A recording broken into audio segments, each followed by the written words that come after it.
So here we have Denise Vasquez. Okay, Denise, can you say a little bit about who you are and where you live? Okay, my name is Denise Vasquez and I live in Cupey, Puerto Rico. And I work as an attorney for the Puerto Rico Courts Administration. I've been doing that job with the Puerto Rico courts for like 12 years now. Okay. And can you tell us a little bit about, um, you've lived in Puerto Rico for a while, Yes. how Maria is different, how it's affected your life? Okay, well, being from the Caribbean, um, it had been a long time since we were hit by a hurricane.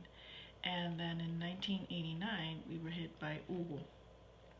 My parents, on the other hand, they had gone through hurricanes before, but there was a whole generation of people that had never gone through hurricanes. So I learned from my mom and my dad, especially my dad, how to prepare for a hurricane. And since then it was Hugo, and we've had a few more scares. And then the other one that hit was George in 1998, I think that was. And then now Maria. I've gone through, this is my third hurricane, and again, being in the Caribbean and having to go through hurricane season every year, you know people know what to do. I mean, at the beginning of the season, they hand out the maps and how to plot the trajectory of the phenomenon. And the thing with this hurricane, I, we know how to prepare for a hurricane. I mean, we really know how to prepare for a hurricane. I mean, you can see it coming off the coast of Africa and coming towards you, and then you can see, and again, we have the little maps, and you start plotting which way it might go, and so you prepare. You prepare. You have days in advance to prepare. You buy your canned foods. You stack up on water and stack up on drinking water and stack up on other. Uh, Bins of water for when, because you know that the first thing that's going to go is the water. Um, to get through those first weeks, we had batteries, we had our lanterns, we had our flashlights, we had um, everything you might need. We put up our storm shutters, and we locked down in the house, the whole yard. You're supposed to clean up everything outside just in case you don't want anything turning into a projectile. So we did all that. We had the cars in the in the garage, you might say, and our pets stowed away. I mean, we were prepared, but you prepare for like 2 weeks after. And again, the thing about a hurricane is not preparing for it or buckling down inside your house and waiting for it to hit. The thing about a hurricane is the what comes el después, what comes after, the aftermath. And I don't think that anything could have prepared us for this. I mean, like I said, my family prepared. We thought we were prepared, and but it's been more than a month, and we still have no power. I still wash by hand, and I'm lucky my roof didn't blow away, but it has changed our lives. I mean, I don't think anything is going to be the same. I hope that nothing will be the same. I think this is a chance for us to do something differently in the future, because again, we get hit by hurricane season every single year. So if we're gonna go through this again next year, then we need to be better prepared. What's But what's been the hardest part? the hardest part has been, and in this hurricane in particular, is no communication. I mean, I was trying to remember why was this time around. It's because everybody has a cell phone. It's just everything's on that little phone. I mean, you're everything. But because I remember with George, it's like I don't remember everything just falling apart this way. And it's because there were landlines. People that stuck to their landlines in the home, well, they were okay because they were able to communicate outside. But for those of us, for example, my family, that's all we have, our cell phones. Is like no communication, and no communication either. We only had the radio. so we could listen to the radio and what was going on as the storm was passing. Then suddenly there was nothing there, and then when we came back on, that's why sometimes it's been a month and a half, and I look at the images now. I'm learning now, like a month after, when things start to get better, when I find these, when we get a signal, Mm-hmm. and we are able to use our phones, and videos, people posting videos of what's going on, Utualo, Rokovi, Morobi. I was living there, and I had no way of knowing really what had gone on, what happened. It's hard. It's hard. And how have things been affected for your work or Oh, well, like I said, I work for the Puerto Rico courts. In the area where I work, Bayamon has two main courthouses. There's a domestic relations courthouse, and then there's a courthouse for everything else. It's a 8-story building. They have like over 300 and something employees, and along with the judges that do their work there. And that building is destroyed. That building was complete. The first floor of that building, which is I don't know how you say that in English, but that's where people go to file their motions, is La Secretaría, the courthouse. And it was completely destroyed. It was flooded. I think one of the doors burst, and the whole area was flooded. And now they have to find a way of how to recreate those files that were destroyed. And then since it was flooded and it was closed for so long, so now there's a lot of mold, which makes it impossible for people to come into work. So I think OSHA came in and shut the building down. So now we're trying to fit those 300 and something employees plus the judges to get things more or less back to normal in the courthouse, because with criminal law you have constitutional limits. So you have to keep trying these people.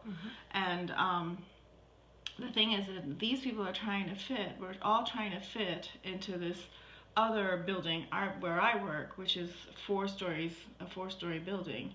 So judges are taking turns using the courtroom. We have not begun complete work time. I mean, we started off as maybe once a week, opening half a day, and then we started half days, like from 1 to 4. Our usual hours are 8:30 to 5, 1 to 4, and we finally got the okay to start our work day at 8:30, beginning on October 30th.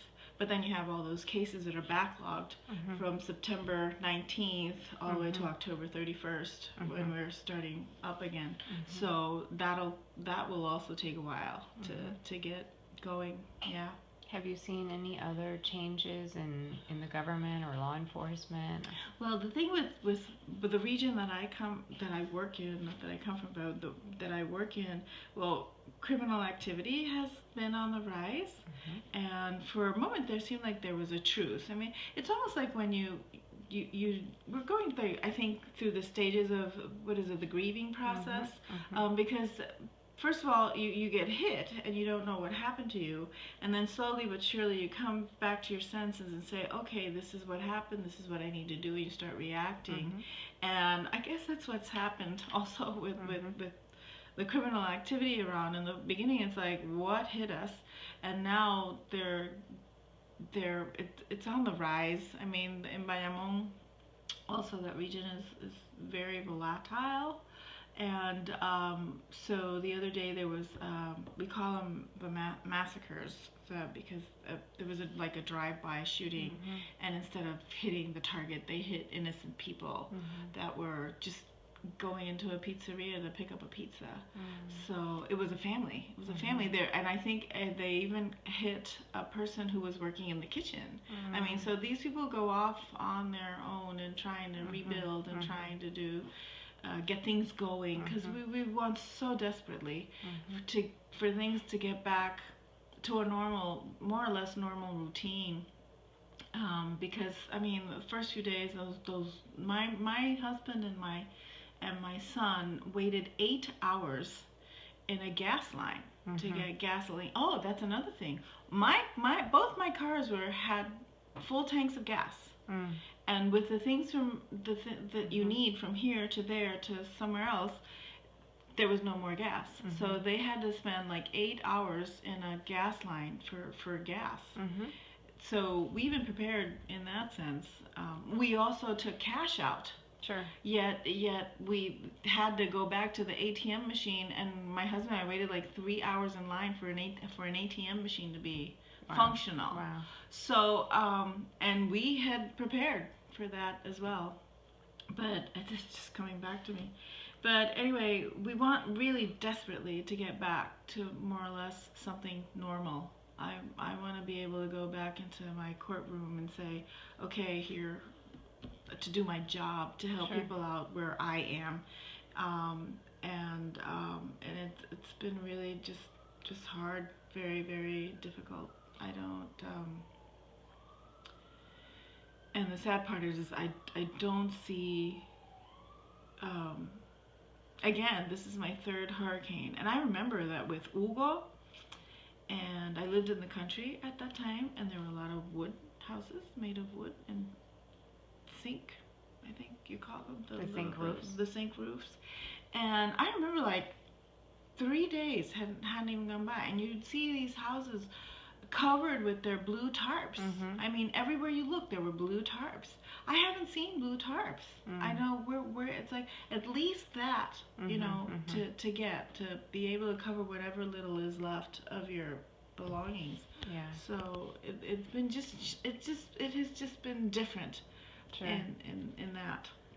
I think there's a bit of a shortage worldwide because of all of the hurricanes. That too. Yeah. That too. Yes, it's been a hard year. So what is the hope that you have for Puerto Rico? How can people from the mainland support Puerto Rico? I think I may get a little emotional here. I think how can people support and help Puerto Rico? I think people can support and help Puerto Rico, letting people know that we really do need this help. I mean, a lot of people just want to go down there and be there but there's so many other ways to help. I mean, even if you're here in the States, I mean, you can call whomever it is you need to call, and bring pictures to whomever you need to bring pictures to, and projects like this one. I mean, we really do need this help. I mean, I'm you can donate money, you can donate food, you can donate clothing, you can help by contact. I think there's a group, even Habitat for Humanity, is down there trying to build houses, trying to advise people on where to build houses as well. I think my hope is that out of this we learn that we need to move away from electrical power. I mean, everybody is now in an uproar with the electric company and so forth. I think we need to move away from that, period. I mean, I don't think it's a question of privatizing. I don't think it's a question of even the power company the way it is now. I think that what we need to do is to move away from electrical energy, fossil fuel energy. We can't do this anymore. I mean, again, we go through this every single year. You know, the hurricane season starts June 1st and it ends November 30th. And our peak season is August and September. We really, really need to just move away and prepare. I was telling my husband the other day, you know what? If it were for me, I would start a long-term project. There are short-term things that you can do, and then there are long-term things that you can do. The long-term project for me is to somehow get all these lines, if we're going to stick to this, underground. You know, start building, looking at ourselves in a different way, and say, I think the bubble has burst. We are not as, how do you say this, adelantado. We're not as advanced as we think we are. I mean, it's a very weak infrastructure. Puerto Rico has no economy. Puerto Rico is bankrupt. I mean, and we really need to sit down and look at, because even with all this bankruptcy thing, we never really see it in our day to day. We have to start really looking at it and trying to figure out what it is we want for tomorrow. Yeah. So, because this has been, this has been just, it has been really, really hard to try and get back to normal after this. Yeah. I never thought that I would be like my grandmothers, washing by hand, and that you get so excited when you see a washboard. There are people selling a washboard on the side of the road. It's like, oh, Javier, please stop, I need to buy a washboard. And yeah, it's been just really, really hard trying to get back to where we were. Well, thank you, Denise, for sharing your experience. I know you have a plane to catch. Yes, I do. I'm going back home. Thank you. Bye. Bye.